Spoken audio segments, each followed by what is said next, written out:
The sands of the Sunshine State are primed for pro stocks of the Outlaw variety. 2025 is set to kick off with a flare in North Florida as the MRA returns for a brand new season.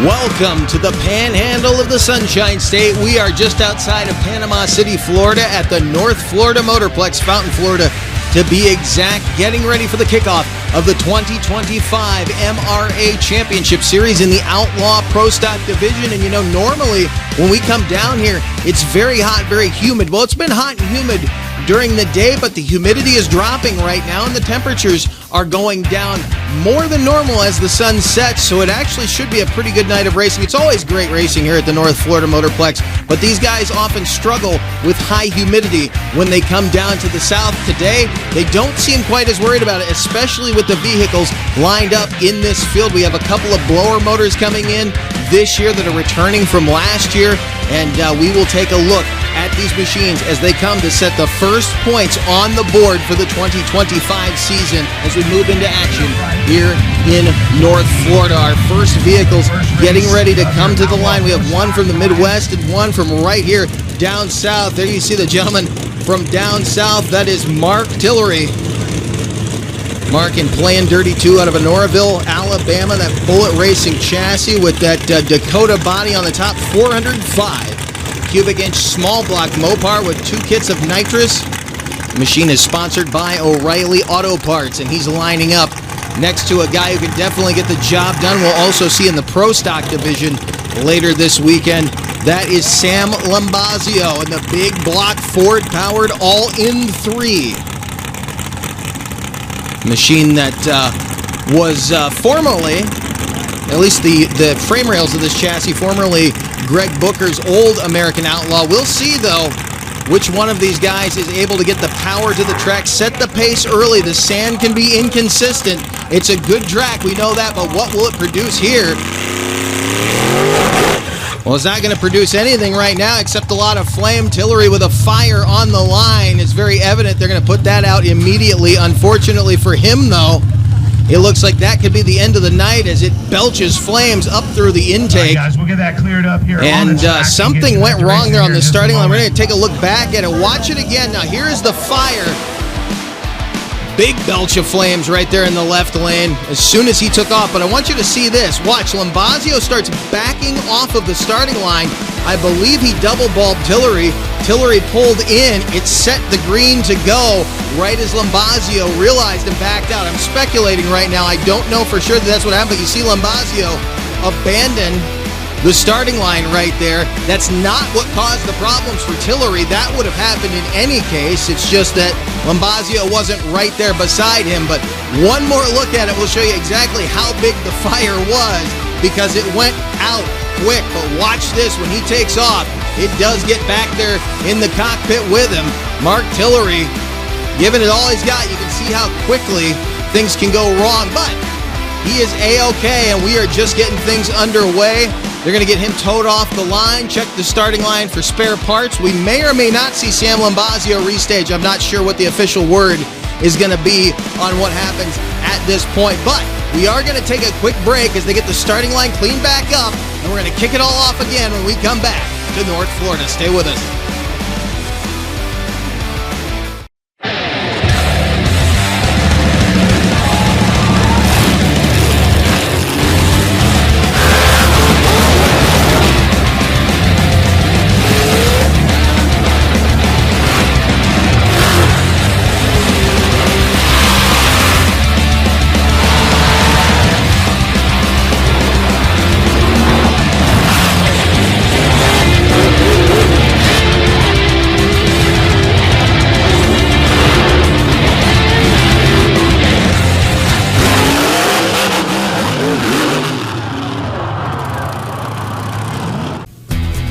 Welcome back to Fountain, Florida for the MRA 2025 Championship Series. We are just getting underway, of course. The Belcher Flames off the starting line put a momentary pause on the action, but we're back on the line now. Sam Lombazio in the black tee, the Ford-powered machine out of Illinois. Going to be our first official time. Hopefully, fingers crossed, we'll see how he does.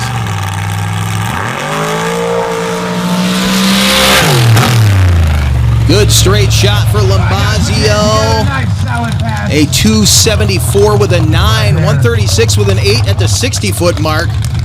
And remember, they can earn a couple of extra points and some cash bonuses for getting the best reaction time at each event, so we'll keep an eye on that. Out now, the man in black closest to the camera.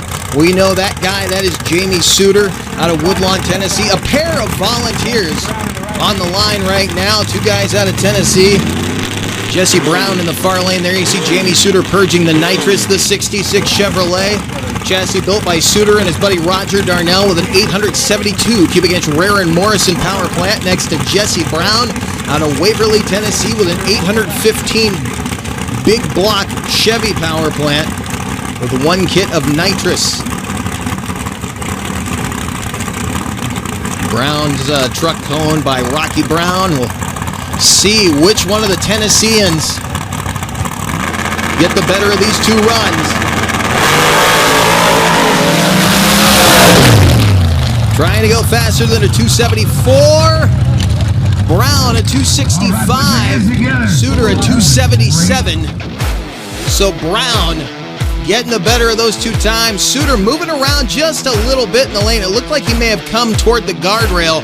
That could have slowed him down a bit. Remember, if you go across the track, you are taking the long way home. This will give you a good indication as to the moves the trucks made. They both went to the center, and I'm not sure how Brown pulled that off the way he did.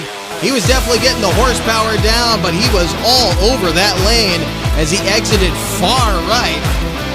Plenty of room down here in shutdown, though. This is a good, safe shutdown area, but as we watch him again, you can see the tires spin off the line. They're going to be looking for that traction in this loose sand, and it's not always easy to find. As you can see, a lot of dust at the finish line. That's an indication that the track is maybe a little drier than they want it to be. Smoking gun now rolling out. That's Rick George out of Franklin, Georgia. Legacy team in this business going up against the 2024 champion. We mentioned him at the top of the show, Will Harrison out of Grenada, Mississippi.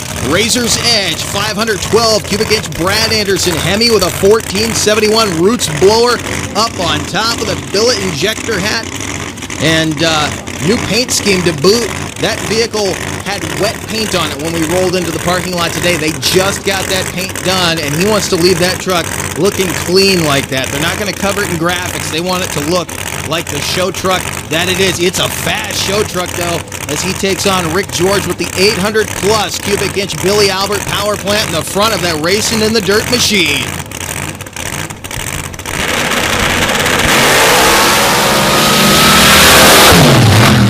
Chasing Jesse Brown. Harrison goes faster, but look at that. Rick George, a 244 with a 5 will take the #1 spot.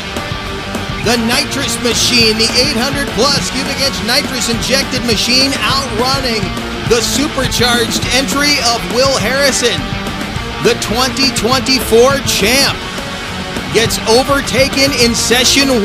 He's going to have to speed it up when he moves over to the right lane. Right now, it does look like the right lane is the place to be. That's out of 3 runs we've had over there, and of the 2 tandems that we had, the right lane was the faster of the 2 lanes, and you know Will Harrison is not lacking horsepower. 24 and a 29. You were 29. That was.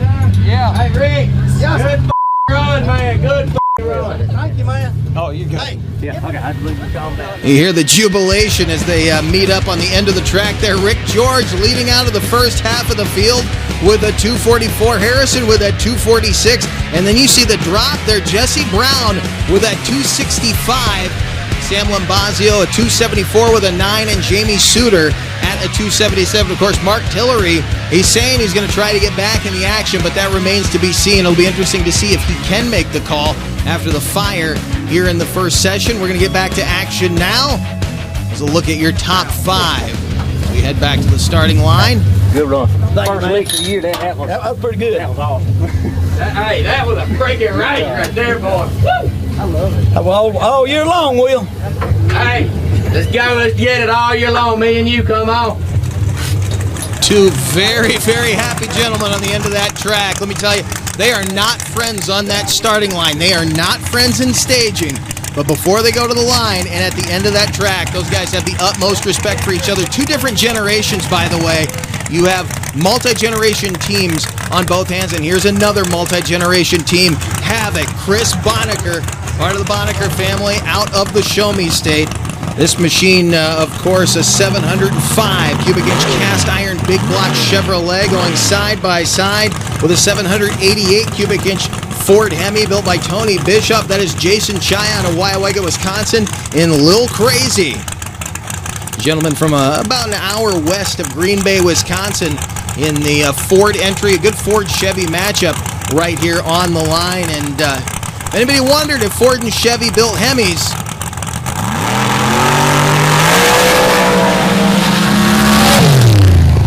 the runner-up in 2025, not going to be able to take over the number one spot, but a good run for Bonnecker. 258. 318 for Chaya. You saw he had problems on the run. We'll get another look at it here. Keep your eye on the far lane. Picks the front end up and starts coming to the middle. Not where the man from Wisconsin wanted to be as he comes down from cold country for some very warm weather. Look at him moving around the 2021 champ. Having some troubles there on the side that we were just saying was the good lane. Is the dynamic changing? We'll find out now. Another member of the George family. This is Randy George. Bad Medicine, again out of Franklin, Georgia. 864 cubic inch rear and Morrison power plant with a 4-stage nitrous system. Racing in the dirt built machine. And right next to him, another racing in the dirt built machine. This is the Patriot 2, Kelby Latner out of Kiln, Mississippi. So the George family in the lane that we're saying right now is the good lane, getting paired against the blower motor machines. Ladner running a 523 cubic inch Noonan Hemi. The 1471 Mike Janis built Roots blower up on top. Sponsored by Snyder Motorsports. And that 72 Chevy Blazer. Side by side with the late 60s, early 70s Bronco. Pair of muscle trucks here on the starting line. Let's see what they can do.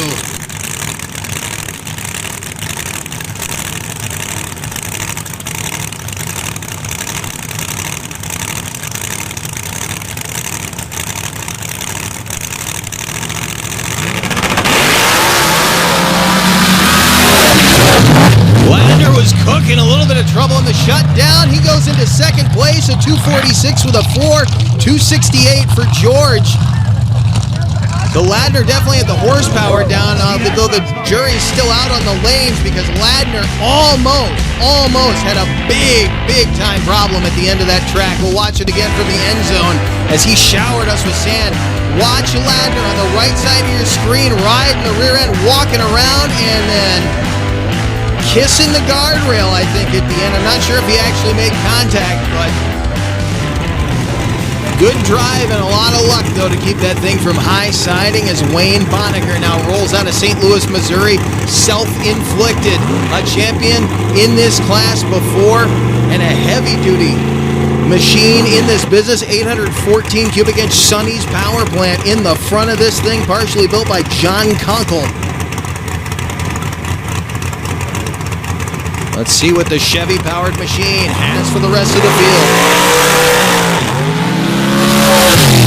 Had to pedal it right there at about a third of the way down the track. A 262 with a 5 will not get him to the number one spot. So with session 1 now down and out of the way, Rick George still sits on top with a 244. The 246, though, Kelby Ladner trying to jump up and knock Rick George down.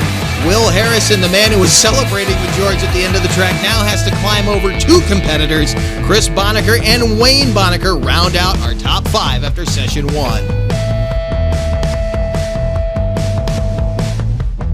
5 thousandths off of the number 2 spot, and you came into the man who got into that number 2 spot, sitting in number 2 with one of the best runs we've seen in a long time in this class, especially on this sand. Yes, sir. It's been a tricky on the sand. It had, but we're finally all figuring it out, and we all about to get after it now. We're going for the record again tonight, so we're about to see what the sand can take this time. So we're going to get out of that 46 with a 9, I believe. Well, and I know you're never going to admit it, but everybody was sweating Rick in that nitrous car. He's found something that a lot of guys were looking for with the nitrous setup. Yes, he's finally figured it out. He fought last year with it, but hey, he's going to be a tough one this year. He sure is.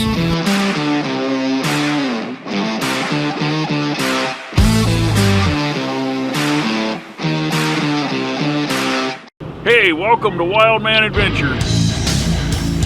We're at the Silver Lake Sand Dragway. There really wasn't any off-roading back then. It was all off-road. We're on our way to Lima, Ohio. Got wooden wheels. Oh, it's slippery as all get out.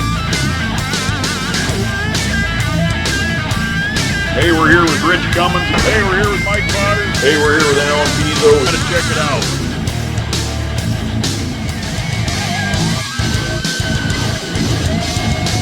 This week we're going to go down memory lane.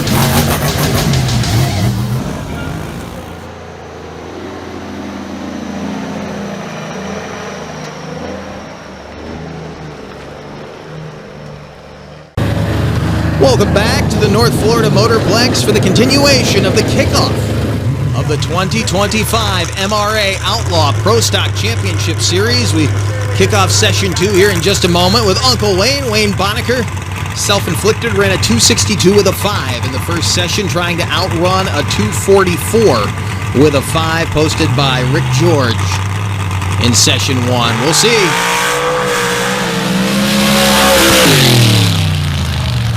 Not going to outrun George, but a 257 will outrun teammate Chris Bonacker, as Kelby Ladner, who's sitting in second now, is standing by. 246, that puts you in second place. One blower car outran the other, and they had a stranglehold on this thing last year that doesn't look like it's going to hang around long.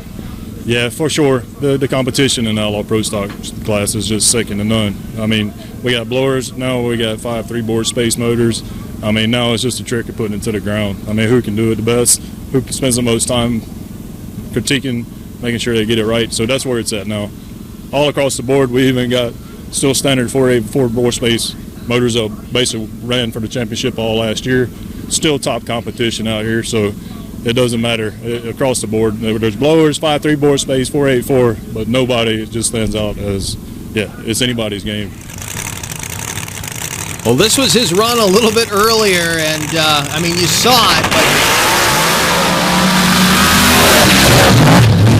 but sitting in second right now, he is definitely lucky to be back up on that starting line. Again, good driving, but there was some luck involved in that. If he had tucked that corner, he would have been over, but that is a very, very stable, very well-built machine. Although the shorter wheelbase in this class definitely makes it a wild ride. Again, shooting for a 244 with a 5, 247 for Ladner. Ran a 246 in the first session, so he slowed down. The lanes may not be staying the same as we go further and further into this class. Remember, we've had some other classes run here tonight. We'll be bringing you that action on a future edition of our MRA coverage. But you can see Ladner, a good ride, but not enough here to jump over Rick George and Smoking Gun. George, I believe, is going to be scratching his last pass. He is going to put on paddle tires and go run in the modified division, but for right now, he hangs on. Again, 244 with the 5 is the top time. Here comes Chris Bonacker again in Havoc. Bonacker, as I mentioned, the 2024 runner-up. He was the points leader all the way until the last event, and he was got by Will Harrison, who's right now sitting in the 3rd position. We'll see what he has. There you see Jason Chaya out of Wisconsin, purging the nitrous, trying to get that atmosphere just right. And, you know, it was so nice out earlier. It was dry. It was kind of cool. The heat is actually coming up and the humidity is rising right now, as it always seems to down south here. We seem to get that fog that rolls in late in the evening, and it can wreak havoc with these big power plants.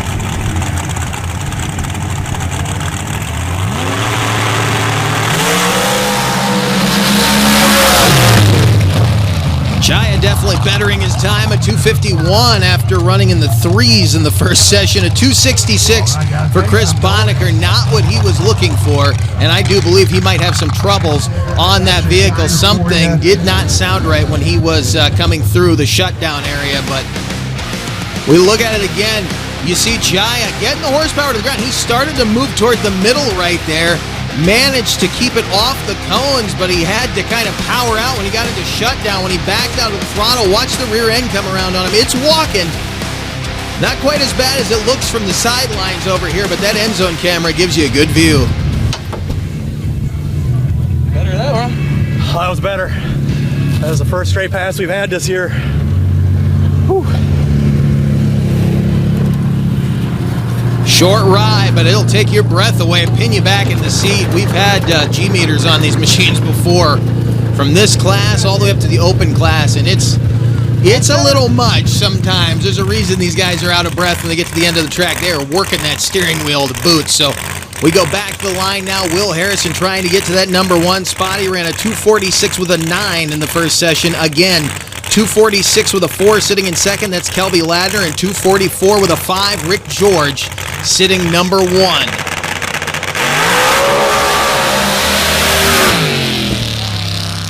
Oh, yeah, he did it. A 2:41 with an 8, 1:24 with an 860-foot. Will Harrison was moving quick, and get this, he ran 98.22 miles per hour when he came through at the end. Wasn't even the fastest shot down the track in terms of mile per hour, but it was enough to take over the number 1 spot. He was flying here tonight in Razor's Edge. Eric Bidlack built machine, doing everything they built it to do. Nice straight shot down the right-hand side, about down center track, really maybe a little bit to the right, and then finished to his left. But a very consistent night for him now. Another beautiful Chevrolet machine. Again, the man in black, Jamie Suter, the 66 coming to the line out of Woodlawn, Tennessee. The pair of volunteers meet again in staging. There you see Jesse Brown, loose cannon. Gentleman who's had his fair share of struggles here between the first session and last season. He's trying to find some consistency that's just not there. When he ran the smaller engine he had more consistency, but he was not quite as competitive as he is now. He's got more horsepower. Now he just needs to find that consistency again as Suter purges the nitrous, that big cloud of compressed air released into the night sky, and you can definitely see the fog rolling in right now as it's getting hazy on that starting line.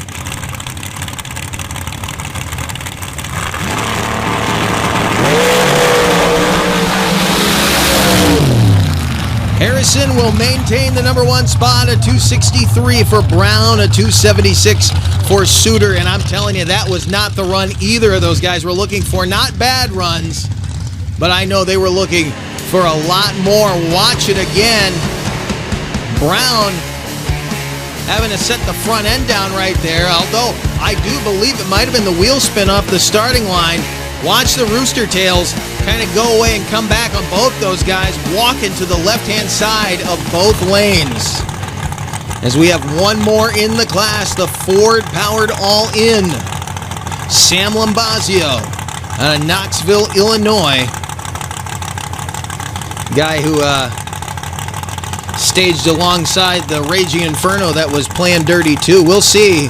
Lombazio ran a 277 in the first, a 274 in the first session.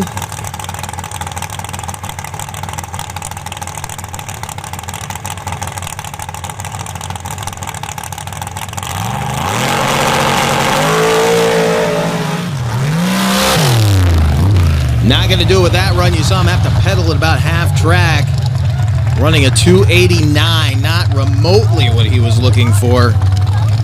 as he ran a 274 in the first session. This has been an interesting night for this left lane. We've seen a few wild rides out of that right lane, but this left lane has been very inconsistent tonight.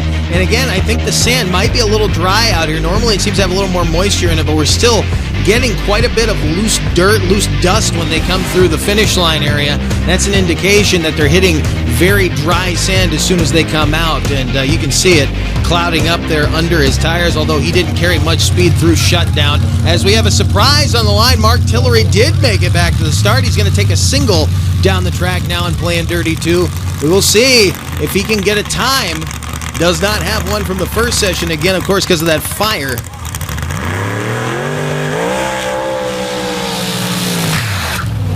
Well, I shouldn't have said fire, because he's not going to take over with that run. He's in the threes, a 347 with a 1 for Mark Tillery, and hopefully we didn't jinx him saying fire on the starting line there, but unfortunately it will not be his night. It will, however, be Will Harrison's night, as he will take the early season points lead. 241 with a 9. You got the first win of the year. You were chasing Rick George tonight, and Kelby, they were right there in front of you, and you walked past them. Yes, sir. We was able to get a good tune on it, and then second pass, it did what it was supposed to. We made a good decision on the tune and the right peel on it, so it went out there and made a good pass on it this time. So new colors working for you, and you guys are looking good rolling into the rest of the season so far. Yes, sir. New paint job turned out real good. Pinstriped it as soon as we got here. We was working till the day we got here, and new slick paint job made it go just a little bit faster. All right, well, we'll see you in Missouri. Yes, sir. Well, Will Harrison opens things up with a well-deserved victory, a 241. Took the number 1 spot. Rick George, his first time, hung in there for second place, so he'll have a good grasp on points going in to Steelville, Missouri. Kelby Ladner, Jason Chaya, and Wayne Bonacker round out the top 5, and that's how the points will sit coming out of this first race of the season. 105 to number 1 each weekend. Rick George, Kelby Ladner, Jason Chaya, and Wayne Bonacker, as I said, rounding out the top 5 in points. It's been a great kickoff of the OPS class. We're not done, though, for tonight. Next time we see ya, the modified and open class will hit the track with some massive horsepower and some massive cubic inches. We will see you then.